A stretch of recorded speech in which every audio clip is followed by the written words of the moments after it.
Movie की शुरुआत एक मुर्दा घर से होती है जहां पर दो वर्कर्स एक लाश को स्ट्रेचर पर ले जा रहे थे। उनमें से एक वर्कर सेथ ने लाश पर से कपड़ा हटाया और उसके जले हुए मुंह पर एक प्लास्टिक कवर देखा, तो दूसरी वर्कर एमी ने सेथ से वो प्लास्टिक बैग कवर निकालने को कहा। फिर सेथ ने देखा कि एमी बार बार अपनी घड़ी में टाइम चेक कर रही है क्योंकि उसकी शिफ्ट खत्म होने में सिर्फ 10 ही मिनट बचे थे और इसके बाद उसे अपनी बर्थडे पार्टी में जाना है। सेथ ने एमी से कहा कि उसे एमी को कुछ दिखाना है और एमी ने देखा कि सेथ उसके लिए बर्थडे केक लेकर आया है। एमी ने सेथ को हक करके उसके साथ पार्टी में चलने को पूछा, लेकिन सेथ ये कहता है कि उसे यहाँ पर बहुत ही ज्यादा काम है और अगर उसने छुट्टी ले ली तो होल्डन उसकी जान ले लेगा। होल्डन जो कि व्हील चेयर पर बैठा हुआ है वो सेथ के साथ में ग्रेवयार्ड की शिफ्ट के लिए रुका है और एमी अपने फ्रेंड से मिलने के लिए तैयार होने लग जाती है। तभी होल्डन के लैपटॉप पर न्यूज आती है कि एक होटल में 9 लोगों को बुरी तरह से मार दिया गया है और ये सब जेकब गुडनाइट नाम के एक आदमी ने किया है। फिर एमी ने वहीं पर रुककर सेथ और होल्डन के साथ में नाइट शिफ्ट में मदद करने का फैसला किया, जिससे कि सेथ ने मना करके उससे अपनी पार्टी में जाने को कहा, लेकिन एमी नहीं मानी। वो बाहर अपने फ्रेंड को कॉल करने के लिए जाती है और इधर अंदर होल्डन सेथ से उसके एमी पर क्रश होने के बारे में मजाक करता है और उससे कहता है कि उसे एमी को प्रपोज कर देना चाहिए। फिर इतने में एमी वहां पर अंदर आ जाती है और अपना जैकेट पहनकर सेथ के साथ बाहर निकल जाती है। फिर नेक्स्ट सीन में हम देखते हैं कि एक एम्बुलेंस तेजी से जा रही है। उसमें डॉक्टर्स जेकब को बचाने की कोशिश में थे और इतने सारे घाव लगने के कारण कुछ देर बाद डॉक्टर ने समझा कि जेकब मर गया है और उसका ईसीजी भी ब्लैंक हो जाता है, लेकिन जेकब की उंगलियां हिल रही थी।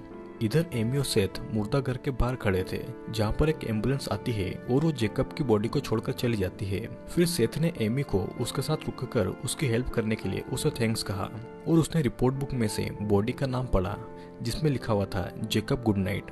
फिर दोनों उसकी बॉडी को स्ट्रेचर से लिफ्ट में ले जाने की कोशिश कर रहे थे क्योंकि जेकब बहुत ही ज्यादा भारी था। फिर लिफ्ट में पहुंचते ही सेथ के हाथ में से रिकॉर्ड बुक गिर जाती है और वो इसीलिए उसे उठाने बाहर जाता है, लेकिन उसके वापस आने से पहले ही लिफ्ट का दरवाजा बंद हो गया था।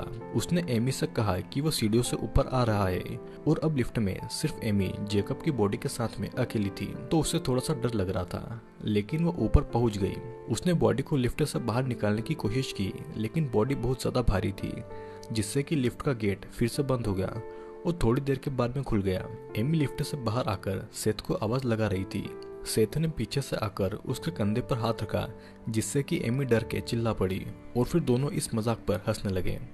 दोनों ने फिर जेकब की बॉडी को टेस्ट करना शुरू किया, जहां पर एमी को उसकी बॉडी में से कुछ आवाज आई। वो उस आवाज को सुनने के लिए जेकब के मुंह के पास आई तो जेकब ने उसके ऊपर खून फेंक दिया। फिर सेथ ने उससे खून को साफ करने में मदद की और कहा कि इस पर ध्यान नहीं देना चाहिए। एमी ब्रेक लेने के लिए उस रूम से बाहर आती है, लेकिन उसे आवाज आती है कि कोई उसका नाम बुला रहा है। वो उस आवाज का पीछा करते हुए एक लाशों से भरे कमरे में पहुंच जाती है, जहां पर सारी लाशें सफेद कपड़ों से ढकी हुई थी और फिर अचानक एक बॉडी उसका हाथ पकड़कर उड़ जाती है। एमी डरकर चिल्लाने लगती है और उससे सुनकर सारी बॉडीज उड़ जाती है। एमी ने देखा कि ये उसके फ्रेंड्स हैं जो कि उसे सरप्राइज बर्थडे पार्टी देने आए हुए थे और ये सभी लोग एमी के साथ में मजाक कर रहे थे क्योंकि एमी उनके पास नहीं जा पाई थी। वो अपने भाई विलियम को भी वहां पर देखकर शॉक हो गई थी। विलियम ने उसे बताया कि वो अपनी बहन का बर्थडे मिस नहीं करना चाहता था और उनकी फ्रेंड कायला ने भी उसे आने को कहा था। फिर सेथ उस रूम में आ जाता है और एमी ने उसे अपने फ्रेंड्स कार्टर, कायला, तमारा जो कि कार्टर की गर्लफ्रेंड भी है और अपने भाई विलियम से मिलवाया। सेथ ने भी एक ड्रिंक उठाई और सब एमी का बर्थडे सेलिब्रेट करने लग गए। फिर कुछ देर के बाद में विलियम के सेथ से मुलाकात हुई और उसने सेथ को एमी से दूर रहने को कहा क्योंकि एमी सेथ से बहुत अच्छा लड़का डिजर्व करती है और इसके कारण सेथ पार्टी को छोड़कर फिर से काम करने के लिए चला गया। यहाँ पर तमारा होल्डन से आज ही न्यूज में आए जेकब गुडनाइट के बारे में बात करने के लिए आती है क्योंकि उसे साइकोपैथ्स और सीरियल किलर्स बहुत ज्यादा पसंद है। उसे पता चलता है कि जेकब ने 9 लोगों को मार डाला और उसकी बॉडी को यहाँ पर लाया गया है। फिर तमारा बाथरूम के लिए निकलती है और कार्टर उसके पीछे चला जाता है। एमी ने वहां पर आकर विलियम से उसकी हरकत के बारे में पूछा, जिस पर विलियम जवाब देता है कि वो एमी के मेडिकल स्कूल को छोड़कर मुर्दा घर में काम करने के बिल्कुल खिलाफ है, जिससे कि एमी को बहुत गुस्सा आ जाता है और वो भी पार्टी छोड़कर जाने लगती है। विलियम उसके पीछे पीछे आता है, लेकिन एमी नहीं रुकती और विलियम को भी कायला रोक देती है क्योंकि उसे विलियम पसंद था। फिर नेक्स्ट सीन में तमारा और कार्टर जेकब की बॉडी को देखने पहुंच जाते हैं और यहाँ पर सेथ एक लाश की बॉडी में कुछ केमिकल्स भरते हुए विलियम की कही हुई बातों को याद कर रहा था। तमारा और कार्टर जेकब की रखी हुई बॉडी वाले रूम में घुस रहे थे, जहाँ पर कार्टर ने तमारा को ऐसा करने से रोक दिया था, लेकिन तमारा उसकी बात नहीं सुनती और उसकी बात नहीं मानती। उसने अपनी शर्ट खोलना शुरू कर दी थी और जेकब की बॉडी पर से कपड़ा हटाकर उसके ऊपर चढ़ गई। वो फिर बॉडी से बात करते हुए जेकब की माँ के बारे में बात करने लग गई। जेकब की माँ दरअसल में धर्म और अंधविश्वास की बातों को बहुत ज़्यादा मानती थी और उन्हें पाप और उसकी सज़ा पर बहुत ज़्यादा लगाव था। तमारा को एक असली सीरियल किलर की बॉडी के साथ में एक कमरे में होना बहुत अच्छा लग रहा था, तो वो जेकब को किस करने लग गई और ये बात कार्टर को बिल्कुल भी पसंद नहीं आई और कुछ देर के बाद में दोनों उसी रूम में इंटीमेट होने लग गए।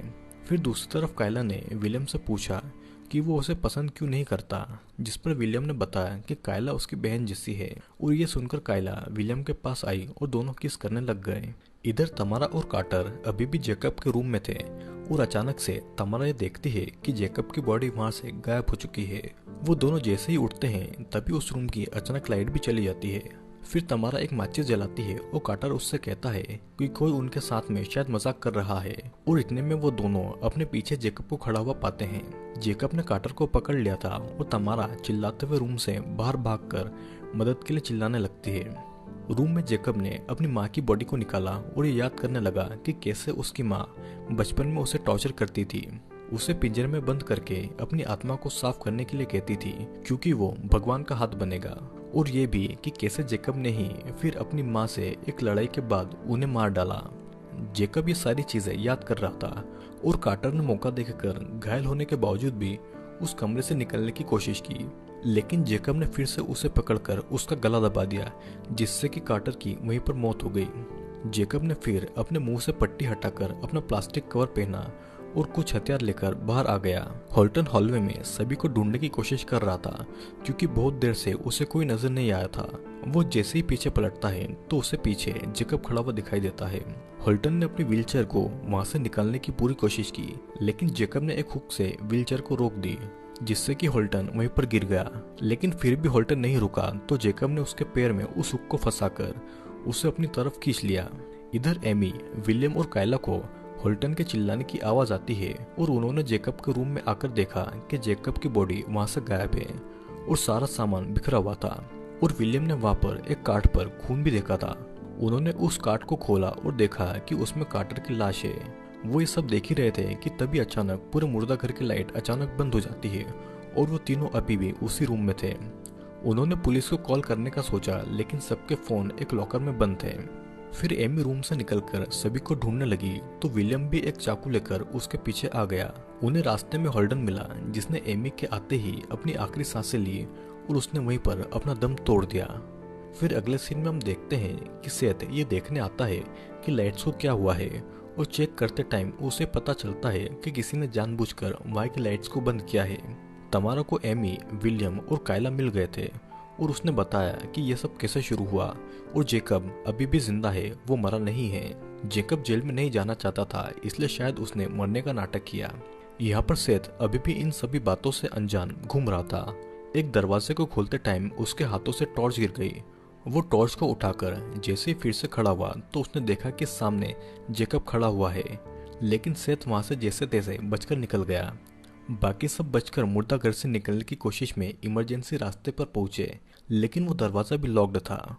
फिर उसके दूसरी तरफ उन्होंने सेथ को देखा तो उसने दरवाजा खोलकर उन्हें वहां से बाहर निकाला और फिर से दरवाजा लॉक कर दिया। उसने ये बताया कि जेकब सचमुच में जिंदा है, और तभी अचानक से जेकब ने उनके पीछे आकर अटैक कर दिया। एमी और विलियम एक कमरे में आ गए, लेकिन कायला अकेली होकर एक बाथरूम में छुपने आ गई, जहाँ कर जेकब ने उसे ढूंढकर उसे मारना शुरू कर दिया। फिर वो कायला को जमीन पर तड़पता हुआ छोड़कर खुद को आईने में देखने आया और फिर से वो अपनी बुरी माँ की आवाज को याद करने लग गया, जो कि ये कह रही थी कि क्या तुम्हें ये दिखाई नहीं देता कि उसने तुमसे ये करने को कहा है।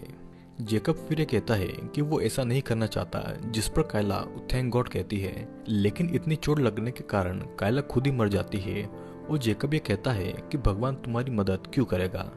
दरअसल में सब जेकब की माँ की वजह से हो रहा है, जिसने जेकब को ये यकीन दिला दिया है कि हर पाप करने वाले को सजा मिलनी चाहिए और जेकब बस उनका एक हथियार है। सेथ और तमारा मिलकर बाहर निकलने का रास्ता ढूंढ रहे थे और निकलने पर सेथ ने तमारा को अकेले ही बाहर जाकर मदद बुलाने को कहा।